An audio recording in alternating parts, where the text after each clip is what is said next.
Kisah akan berfokus pada seorang pria bernama Chen yang terlihat sedang melamar pekerjaan sebagai guru. Awalnya pihak sekolah menolak karena Chen belum memiliki pengalaman. Namun setelah Chen menunjukkan surat rekomendasi dari kepala sekolah sebelumnya, ia pun akhirnya diterima bekerja di sekolah tersebut. Chen ditugaskan sebagai wali kelas 6B yang dikenal paling nakal di sekolah tersebut. Tak ada guru baru yang mampu bertahan lama saat mengajar di kelas itu. Hal itu terbukti saat Chen memasuki kelas tersebut. Para murid terlihat sibuk dengan urusan masing-masing hingga tak menyadari dengan kedatangan guru baru mereka.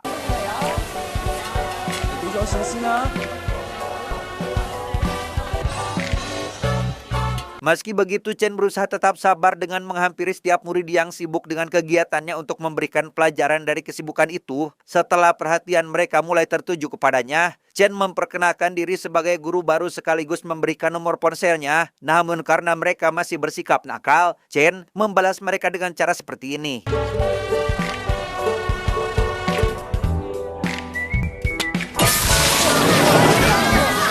Ya, murid-muridnya tak menyangka jika Chen akan membuat mereka basah kuyup dengan mengaktifkan sistem penyiram air otomatis yang digunakan saat terjadi kebakaran. Sehingga saat jam istirahat tiba, mereka mulai membicarakan Chen dan mencari cara agar ia tak bertahan lama mengajar di kelas mereka.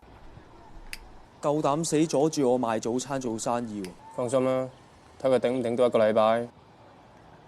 Tak lama, sekelompok anggota tim basket datang ke tempat murid-murid bandel itu berkumpul, di mana salah satu kapten basket yang melihat salah satu dari mereka udud langsung mengancam akan melaporkannya kepada guru. Menurutnya, semua murid yang di kelas tersebut hanyalah sampah sekolah yang harus disingkirkan. 想打交嘛？唔記得出校啊？練波。 Karena tak terima dengan ucapan si kapten, salah satu murid bandel bernama Li Wei Chong sengaja menjatuhkan sebuah botol ke lapangan basket, di mana si kapten yang kurang fokus pun tak sengaja menginjak botol itu hingga terjatuh dan menjadi bahan olakan mereka.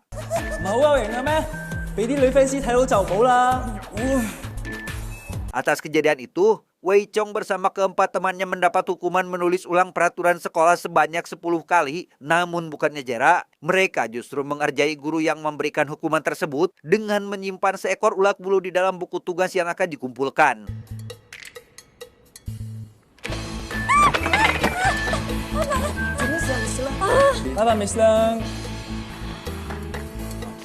Tak berhenti sampai di situ, esoknya seluruh murid di kelas kompak berniat membalas Chen dengan menjatuhkan baskom berisi air saat pintu kelas dibuka. Mereka bahkan telah menyiapkan ponsel masing-masing untuk merekam aksinya, yang ketika Chen memasuki kelas tersebut, inilah yang terjadi.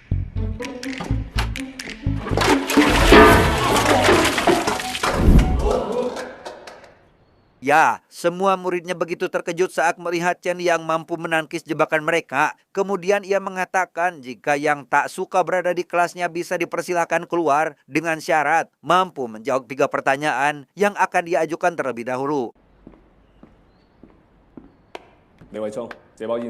Sebelum memberikan pertanyaan, Chen tiba-tiba meminta Wei Chong menyerahkan sebungkus udud yang disembunyikannya. Bukan menghukum Wei Chong karena membawa udud ke kelas, Chen justru menjadikan barang sitaan itu sebagai bahan pelajaran. Dengan cara seperti ini, seluruh murid mulai fokus dan antusias menjawab setiap pertanyaan yang diajukan.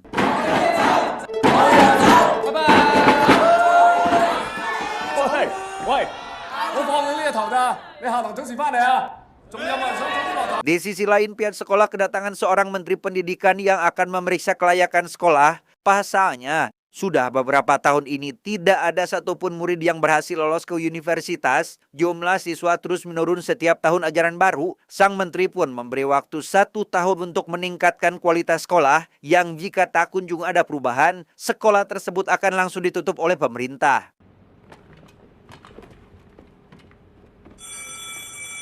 Saat jam istirahat tiba, di kantin terjadi kegaduhan ketika seorang kakak kelas dengan sengaja mentekel salah satu teman Wei Chong yang sedang asik bermain game sambil berjalan dan Ya, di tengah keributan itu, si kapten basket justru membawa-bawa masalah keluarga dengan mengatakan jika salah satu murid dari mereka tidak memiliki adab karena tak memiliki orang tua, di mana ucapannya itu justru membuat Wei Chong yang merasa tersindir pun langsung marah sehingga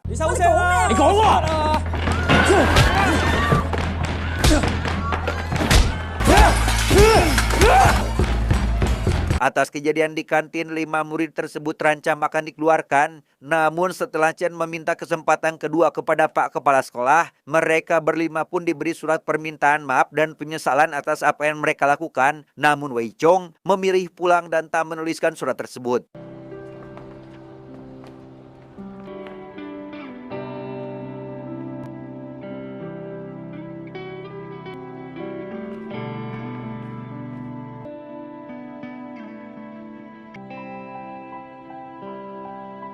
Saat Chen membaca satu persatu surat mereka, dalam surat tersebut mereka diberi kesempatan untuk bercerita tentang diri sendiri. Yang pertama ada seorang siswa bernama Zufa yang merupakan keturunan Pakistan. Ia memiliki hobi bernyanyi namun saat kecil pernah menjadi korban bullying dari teman-teman sebayanya hingga membuatnya tidak pede untuk nyanyi di atas panggung.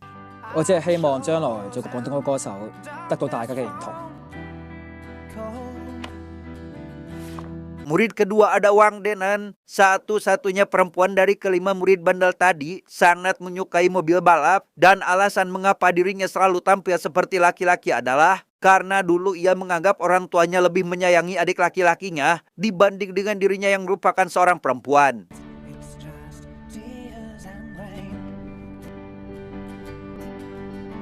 Ketiga dan keempat ada Guan Gicheng dan Guan Gisiang merupakan saudara kembar. Mereka berdua tinggal bersama ayahnya saja. Saat kecil, ibu mereka pergi bersama laki-laki lain dan setelah kepergian ibunya itu, ayah mereka menjadi seorang pemabuk berat dan mereka hampir tak pernah saling berbicara satu sama lain. 不過揾到一個更加有意思嘅地方，就算輸咗，我都可以重新嚟過。其實做每樣嘢都可以好有成就。 Berbeda dengan adiknya yaitu Gicheng yang pandai bermain game, Gisiang memiliki sebuah kelainan yang tidak dapat fokus dan gampang lupa. Ia kesulitan mempelajari materi sekolah hingga mengharuskan dirinya belajar dengan ekstra dibanding dengan teman-temannya yang lain. 照顧埋細佬，點可能温到書啊？ 食飯啦，仲打機。 Terakhir yaitu ada Wei Chong yang tidak mengumpulkan surat itu karena sudah berniat keluar saja. Kesehariannya sejak dulu ia menjadi seorang pelayan di suatu bar yang di tengah-tengah melayani tamu, ia tak sengaja mendengar jika tahun ini sekolah tempatnya belajar akan ditutup dan diganti dengan pembangunan sebuah apartemen mewah. 知嘅，你知係嘛？嗱，呢間中學咧年底咧就會殺校，梗係冇問題啦，係嘛？ Tak lama Wei Chong diminta mengantarkan sebotol minuman ke meja tamu yang tadi membicarakan sekolahnya. Melihat ada Zipo yang menarik perhatiannya, Wei Chong dengan nekat mengambil benda tersebut. Namun seorang pemilik Zipo bernama Bos Zhang langsung sadar jika benda itu dicuri oleh Wei Chong. 我大佬啲你好教唔透。 Alhasil Wei Chong yang ketahuan pun langsung disiksa habis-habisan oleh anak buah Bos Zhang. Namun melihat keberanian Wei Chong, Zhang merasa jika anak tersebut berpotensi hingga mengajaknya bekerja di tempatnya. Sebelum meninggalkan Wei Chong, Zhang memberikannya kartu nama beserta uang untuk memberi Zivo.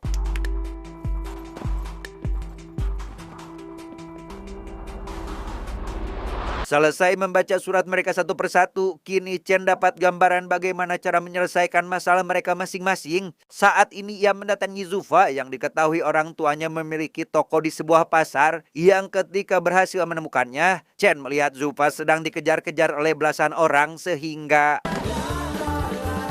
看，陳 Sir， 我大鑊啦！誒，這啲嚟做嘛？追到嚟啦喂！一萬蚊俾你啊！企喺後邊，企喺後邊，企喺後邊，企喺後邊。咩事？ Ya, setelah semua orang berhenti mengejarnya, Chen akhirnya tahu jika ayahnya lah yang ternyata mengejarnya karena Zupa mencuri tiket konser yang harganya sangat mahal. Setelah menyelesaikan masalahnya dengan sang ayah, Chen akhirnya mengajak Zupa melihat pertunjukan musik di dekat danau dan menantangnya untuk ikut bernyanyi bersama. 俾啲信心自己，你都得嘅，come on！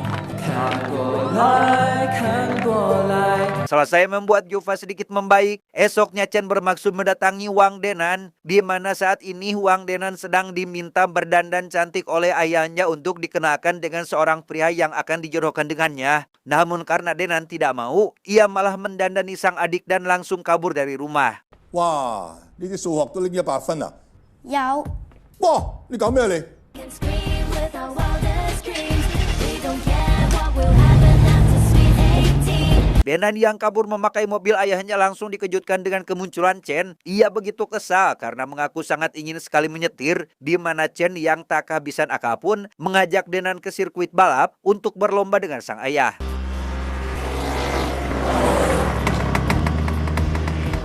Sebelum balapan dimulai, ayah Denan memberikan aturan jika menang Denan harus menuruti semua perintahnya untuk belajar dan sekolah yang baik. Namun jika kalah, maka ayahnya akan membebaskan Denan hidup sesuai dengan kemauannya. With no limit. Setelah Denan menang satu putaran, sang ayah yang tak terima pun meminta agar mereka balapan di luar saja dan 你咁叻，揸出界先算啦。好啊！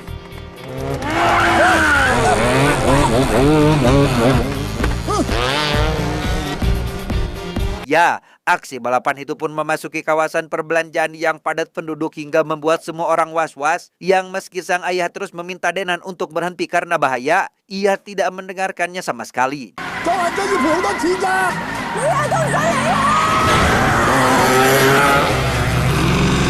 Tak ingin membiarkan anak dan ayah itu bertengkar, Chen segera menyusul mereka menggunakan mobil yang sama, sementara Denan dan sang ayah masih saja balapan agar bisa memenangkan perlombaan ini, yang ketika sang ayah sudah mulai kurang fokus, ia tak sengaja menabrak kumpulan kardus sehingga...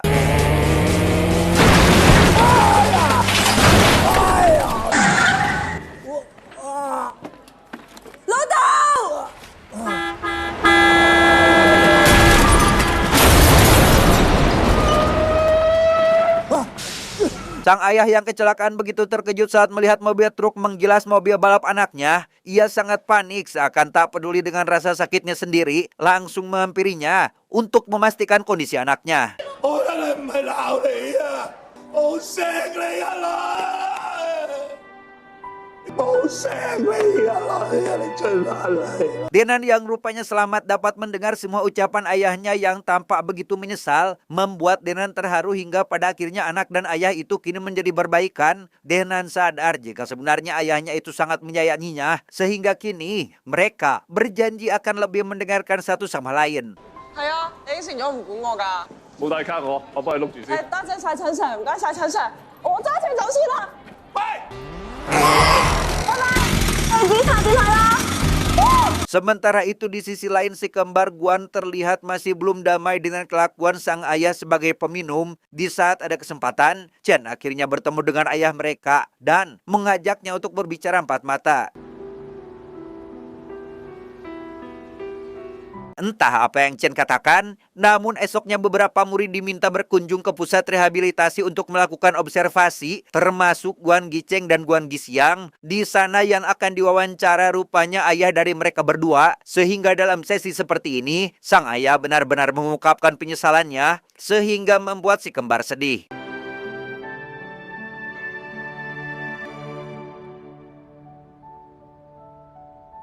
Terakhir Chen menemui keluarga Wei Chong yang hanya ada neneknya saja. Menurut sang nenek, Wei Chong merupakan anak malang karena kedua orang tuanya sudah meninggal saat Wei Chong masih kecil. Namun meski begitu, ia sangat baik, berprestasi, dan selalu mendapat pujian dari gurunya, di mana pujian-pujian yang ditunjukkan oleh si nenek ternyata dibuat sendiri oleh Wei Chong untuk mengelabui neneknya itu.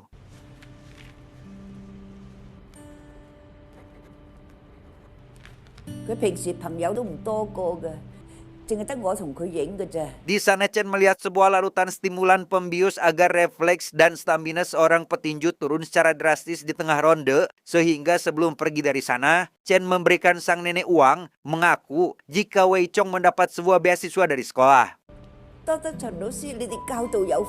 唔使多謝我，聰仔叻仔嚟嘅。 Di tempat tinju, Wei Chong terlihat sudah berada di sana untuk melancarkan aksinya. Ia langsung memberikan rival dari bos Jang sebotol air yang sudah berisi stimulan tadi. Namun sayang, si rival tersebut langsung menyadarinya. Hey!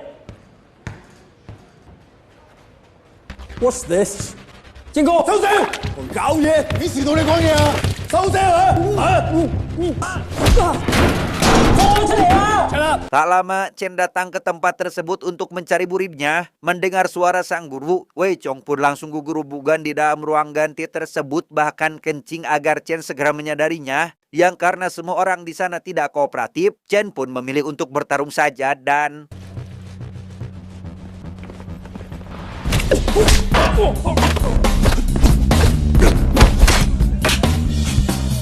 Ya, entah siapa sebenarnya Chen di masa lalu, kemampuan bertarungnya benar-benar di luar dugaan, bahkan mampu mengimbangi seorang petinju profesional, di mana pertarungan sengit itu pun membuat banyak barang di sekitar hancur berantakan.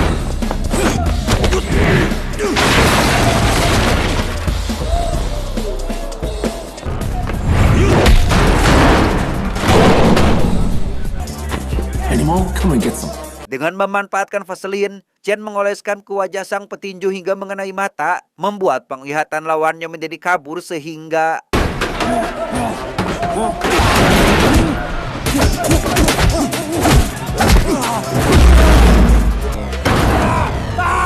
Alhasil kasus tersebut pun ditangani oleh pihak kepolisian yang karena masih di bawah umur, Wei Chong tidak dijatuhi hukuman ditambah pengakuan jika semua tindakannya atas perintah bos Zhang. Sebagai wali kelas sekaligus perwakilan dari pihak keluarga, Chen bersedia menjadi walinya agar pihak kepolisian dapat mengizinkan Wei Chong pulang. 如果你想你阿嫲開心，你就讀好啲書。 Di perjalanan pulang, Wei Chong meminta kesempatan kedua dan berjanji tidak akan mengecewakan Chen lagi. Chen yang sejak awal memang memiliki tujuan seperti itu pun langsung menyetujui permintaan itu, sehingga meminta Wei Chong datang ke sekolah dan memastikan dirinya tidak terlambat. 快啲幫手啊！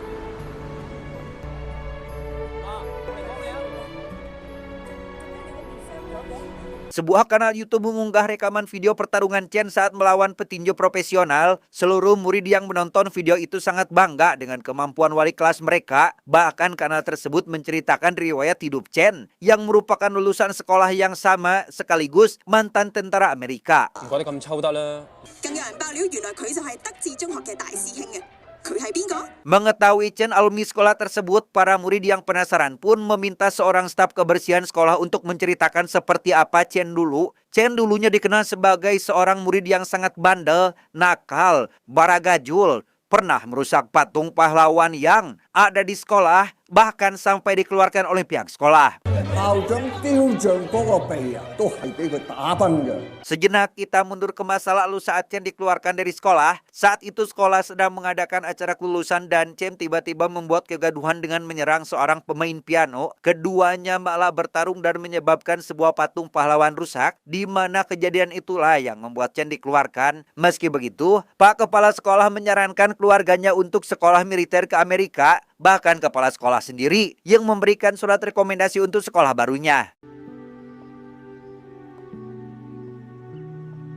Pak Kepala Sekolah sama sekali tidak membencinya, melainkan ia ingin Chen hidup baik. Sehingga sebelum pergi, Pak Kepala terus menyemangatinya agar belajar lebih baik. Setelah bertahun-tahun di sekolah militer, Chen diangkat menjadi seorang tentara yang berperang di perbatasan timur.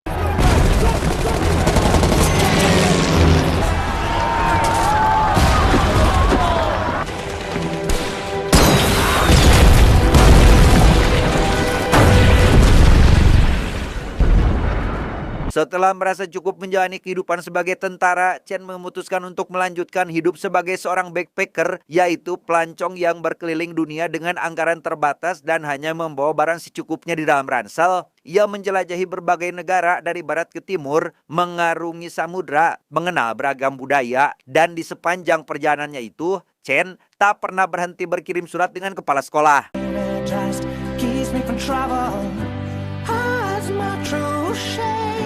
Suatu hari, Chen memperhatikan seekor elang yang sejauh apapun burung itu terbang, ia akan tetap kembali ke tempat asalnya. Saat itulah Chen sadar maksud kepala sekolah yang selama ini membiarkannya pergi jauh, bukan untuk meninggalkan tanah kelahirannya, melainkan agar suatu hari ia kembali ke negara asalnya. 唔係要我放棄自己，係要我揾到自己嘅路。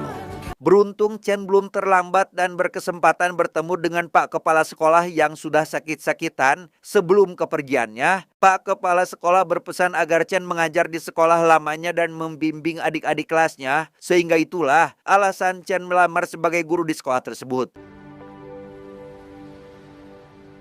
Kembali ke masa kini, Chen yang viral berkat aksinya di internet kini menjadi pusat perhatian di sekolah. Banyak siswa dan siswi yang menyapanya. Saat memasuki kelas, suasana sudah sangat tertib. Di atas mejanya bahkan telah tersedia sebuah apel yang ternyata pemberian dari rekan sesama guru. 係咪要玩阿 Sir？個蘋果係咪有毒嘅？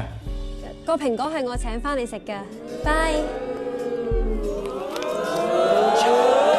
Saat jam istirahat tiba, kelima murid yang bersahabat membicarakan jurusan yang ingin mereka ambil saat kuliah nanti. Mendengar percakapan tersebut, si Siang mulai khawatir tidak mampu menyamai kemampuan teman-temannya, di mana kecemasan tersebut membuatnya nekat memberi obat ilegal yang diklaim dapat membuat seseorang menjadi lebih pintar. Meski sudah minum obat itu beberapa kali, si Siang hanya mampu meraih nilai 8 dalam ujian simulasi di sekolah. Hasil itu tentu membuatnya semakin minder dan kehilangan rasa percaya diri. Menyadari kegelisahan muridnya, Chen berusaha menguatkannya dan berjanji akan membantunya di setiap kali ia merasa kesulitan. OK， 唔該，陳 Sir。 Keesokan harinya si Siang memutuskan untuk tidak masuk sekolah karena mengaku sedang tidak enak badan. Namun setelah Ki Cheng berpamitan untuk berangkat, si Siang justru nekat bundir dengan melompat dari atas rumahnya.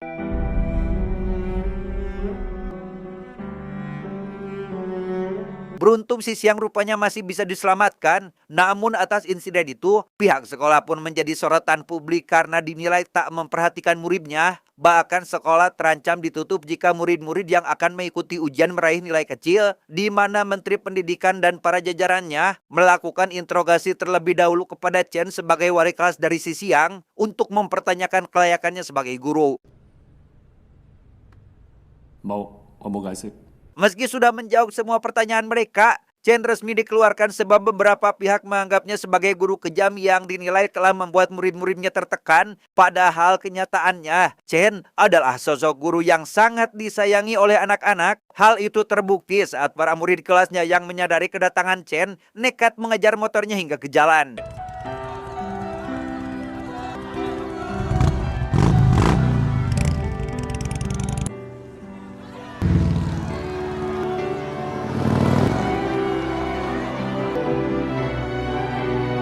Lihat kesedihan murid-murid Chen, seorang guru wanita yang merupakan rekan Chen meminta mereka untuk tetap belajar lebih giat, harus lolos masuk di perkuliahan, lulus ujian nasional yang akan dilangsungkan sebentar lagi, di mana hal itu untuk membuktikan kepada publik jika Chen dan sekolah ini layak dipertahankan oleh pemerintah.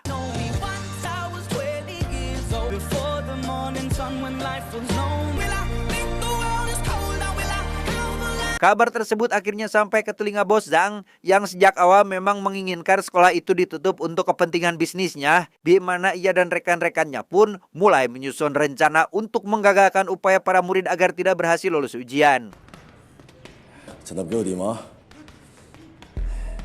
Saat hari ujian tiba, Chen meminta murid-muridnya datang lebih awal ke sekolah. Setelah mereka semua sudah berkumpul, Chen tak kunjung datang hingga beberapa orang menyarankan untuk langsung ke tempat ujian saja. Namun setelah beberapa saat, orang yang muncul bukanlah Chen melainkan Bos Zhang yang berniat menyabotase mereka agar tidak bisa mengikuti ujian.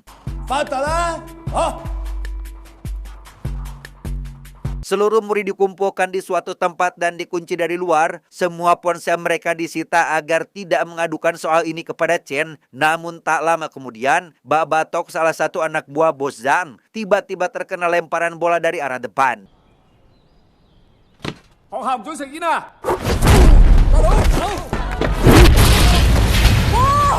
Dan ya, lemparan tersebut berasal dari Chen yang langsung menghadapi anak buah bos Zhang seorang diri, di mana aksi Chen yang begitu berani membuat murid-muridnya takjub dan semakin bangga memiliki sosok guru yang selalu melindungi murid-muridnya.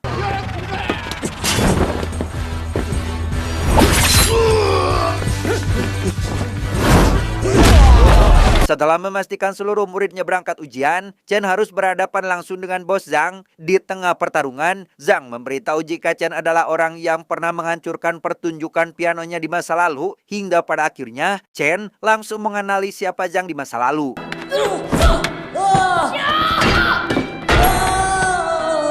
Meski mereka pernah bersekolah di tempat yang sama, keduanya tetap melanjutkan pertarungan hingga benar-benar puas sampai akhirnya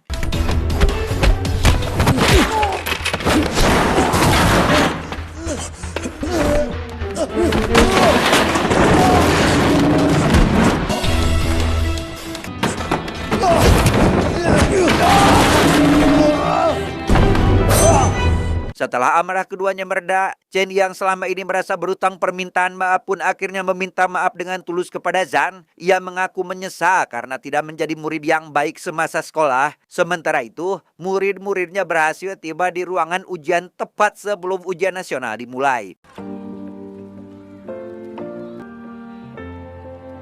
聆聽及綜合能力考核正式開始，我哋而家即將播放殷海光《人生的意義》。 9 bulan kemudian seluruh murid Chen kini hanya tinggal menunggu hari kelulusan. Hubungan mereka dengan keluarga masing-masing kini telah membaik. Chen juga kembali mengajar setelah seluruh tuduhan yang menimpanya dinyatakan tidak terbukti. Di mana kabar baik lainnya, si Xiang juga dinyatakan telah pulih sepenuhnya.